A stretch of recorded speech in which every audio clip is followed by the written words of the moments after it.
WIBG, it's the talk of South Jersey. Driving the corridor between Atlantic City and Philadelphia weekdays between the hours of 2 and 4, you may have heard this voice on WIBG FM. If you don't vote, I will find out. I'm going to your house. I'm dragging you outside. That's the no-nonsense April Kauffman, a peppery, provocative radio host. I love being here to bring you the truth. As unvarnished, as unpretty, unbuttered on the biscuit it is. Tackling topics from politics, caring for U.S. vets. Homelessness is a big issue in our country right now for our veterans. Listeners couldn't get enough of the Jersey girl with the platinum hair, big smile, and high wattage personality. She was like a whirlwind. Like, she would come in and she would make a lasting impression on everyone. In her upscale town of Linwood, New Jersey, not far from the boardwalk, April and husband Dr. Jim Kauffman, a prominent endocrinologist, are the community's consummate power couple. The two of them were well known individually as well as together. They really wanted to be involved in the community, but they also like to have some fun. Every day, the doctor and Mrs. Kauffman had a familiar routine. Jim heading to his medical practice before sunrise, and then a standing phone call with April at 8:30 a.m. But on Thursday, May 10th, 2012, that call to April goes unanswered. And after several failed attempts, Dr. Kauffman sends over his handyman to their home on Woodstock Drive, where he discovers a horror. 911, where's your emergency? Yes, I have my bosses down. She's lying on the floor in her bedroom and not answering me. Okay, where are you, sir? 2 Woodstock Drive, Linwood. Okay, hold on, I'm transferring you. 47-year-old April Kauffman found dead on the floor of her bedroom. With the family handyman on with 911, Jim calls Linwood police.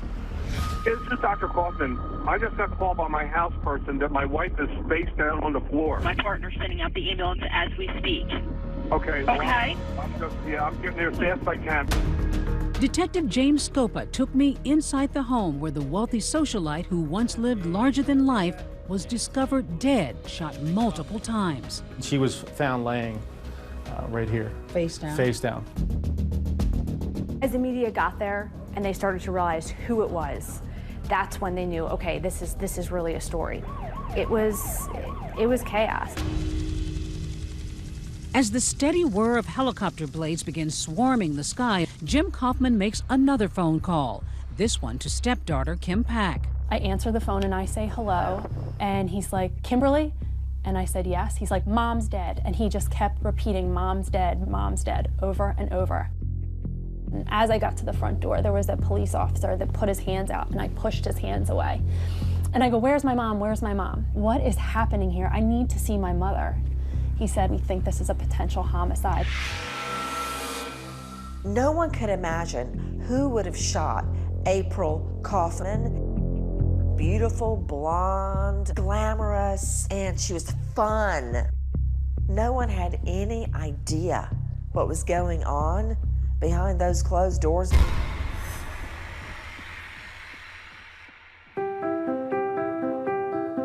She made everybody feel like they were her best friend. Didn't matter who they were, the checkout, the parking lot cart guy, you know, hey beautiful, hey handsome, how you doing today? Friends Peg O'Boyle and Lee Darby knew April since she was a teenager and knew her well enough to know that her outward glow masked an inner pain. She had a really rough childhood. When April was 11, her mother gave her brothers and sister up for adoption, and April was raised by her grandmother, and her brothers and sister were put into foster care. You know, I think she had her thirst for being, you know, feeling loved. She just wanted to be loved. She would discover unconditional love at 17 when she gave birth to Kim with her first husband. She was an incredible mom. She seemed to just instinctively know what to do. She always spoke to Kimberly like a little adult, and we used to call her Agnes, Agnes Beeswax, because she was this little old soul. April just wanted the best for her and gave her the best that she possibly could. You know, she worked hard. April dropped out of school when she became pregnant, but she got her GED. She clawed her way back. She opened a salon, a catering business, a cafe, a charity worker. But while April worked hard, she played hard too. She liked motorcycles and fast cars? She did. When she got her first motorcycle, she said, I'll give you $300 to get on the back of my motorcycle. And I was like, no way. My feet are on the ground. And she would be like, all right, $500. And I'm like, no, I'm not getting on the back of your motorcycle. Just the need for speed and wasn't afraid. After 2 failed marriages, she meets Dr. Jim Kauffman. Friends and family say the wild child finally had found her match. He drives a Harley, he's smoking cigars, he's a Green Beret in the military, a doctor. In fact, this caricature sketched for Jim's 60th birthday seems to sum up the couple's life. There's April, the buxom Jersey girl, overshadowed by her larger-than-life new husband, who's prominently depicted with a gun, big cigar, and something else, military tattoos. He had Purple Hearts, he had medals, sharpshooter medals that he had gotten from being in the war.